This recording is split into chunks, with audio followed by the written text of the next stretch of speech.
నమస్తే అండి, నేను రజాక్. ప్రపంచ దేశాల ముందు భారత్ ఏం సాధించిందిరా గత 10 ఏళ్లుగా అని ఎవరైనా క్వశ్చన్ చేస్తే, ఏమి సాధించిందిరా అని క్వశ్చన్ చేసిన ప్రతి ఒక్కరికి సమాధానం దొరికిందన్నమాట. ఎలా అంటే, ఉక్రెయిన్ రష్యా యుద్ధం భీకరంగా జరుగుతూ ఉంటే రష్యాలో ఉన్నటువంటి భారతీయుల్ని ఇండియా చేర్చడం కోసం ఏకంగా వాళ్ళు ఎయిర్ స్పేస్ ని క్లోజ్ చేసుకుంటే భారతీయుల కోసం ఓపెన్ చేయించగలిగిన సత్తా సామర్థ్యాన్ని సాధించింది.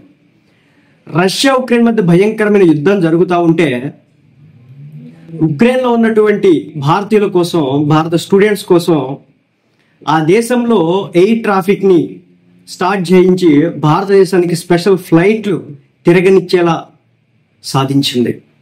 ఈ రోజున ఇరాన్తో ఇజ్రాయెల్ భీకర యుద్ధాలు చేసుకుంటున్న టైంలో ఇరాన్లో ఉన్నటువంటి భారత పౌరుల్ని, భారత స్టూడెంట్స్ ని మన దేశంలోకి తీసుకురావడానికి ఇరాన్ తమ యొక్క ఎయిర్ స్పేస్ ని క్లోజ్ చేసుకుంటే కేవలం భారతీయుల కోసం, భారత విద్యార్థుల కోసం, మన కోసం ఎయిర్ స్పేస్ ని ఓపెన్ చేయించేలా సాధించగలిగింది. ఇది భారత్ గొప్ప చరిత్ర. ప్రపంచంలో ఏ దేశం పడితే ఆ దేశం వెళ్ళిపోయి ఇరాన్ దగ్గరికి వెళ్ళేసి ఓపెన్ చేయవా అంటే నడవదది. కేవలం ఇండియా వల్లే సాధ్యం. ఒక అమెరికా చెప్తే సాధ్యమవుతుంది, ఒక రష్యా చెప్తే సాధ్యమవుతుంది, ఒక ఇండియా చెప్తే సాధ్యమవుతుంది. అది ఇజ్రాయెల్ కూడా ఆపేసింది కావాలంటే, ఇప్పటికిప్పుడు ఆపమంటే. అది ఇండియా సాధించింది ఈ 14 ఏళ్లలో, 10 ఏళ్లలో.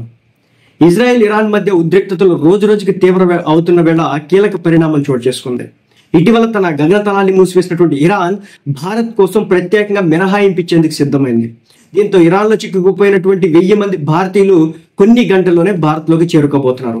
ఆపరేషన్ సింధులో భాగంగా ప్రత్యేక విమానాల్లో వీరిని స్వదేశానికి తీసుకొస్తున్నారు. ఆపరేషన్ సింధులో భాగంగా ఇరాన్లోని పలు నగరాల నుంచి ప్రత్యేక విమానాలు భారత్కు రాబోతున్నాయి. తొలి విమానం శుక్రవారం రాత్రి 11 గంటలకు ఢిల్లీ చేరుకోబోతుండగా మరో 2 విమానాలు శనివారం దిగబోతున్నాయి. అయితే దీనికి ముందు ఇరాన్ నుంచి ఇప్పటికే 110 మంది విద్యార్థులు ఢిల్లీకి చేరుకున్నప్పటికీ వీరంతా కూడా ఆర్మేనియా, అక్కడి నుంచి భారత్కి రావడం అయితే జరిగింది.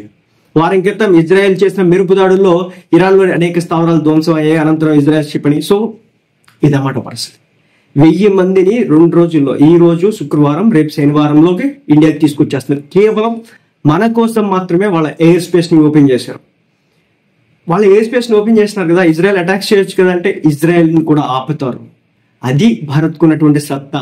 ఏం సాధించింది అంటే ఇంతకంటే గొప్పగా ఏం సాధించాలి. అది మొత్తానికైతే హ్యాట్స్ ఆఫ్ టు మన కేంద్ర ప్రభుత్వం, నరేంద్ర మోడీ గారు, మన diplomats, foreign external affairs ministers అందరికీ కూడా మనం హ్యాట్స్ ఆఫ్ చెప్పాల్సిందే.